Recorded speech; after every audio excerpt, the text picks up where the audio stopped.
Peter is Valboy in Afrikaans, maar my boesman naam was Koegi. En ek is die kaptein van die boesmans, die leier van die boesmans hier in die Kalahari. My jaargetal wat ek gebore is 4 November 1944. 75 jaar sit ek in my skoene.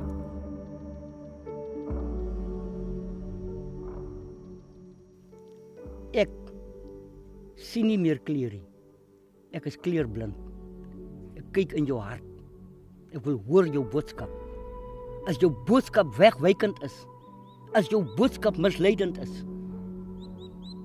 ek wil jou daai tyd sê, nee, ek glo dit nie. By my gaan dit oor feite en bewyse. Sit jy goed op die tafel neer. As jy die game wil speel met my saam, of met my mense saam, doen dit eerlik en regverdig.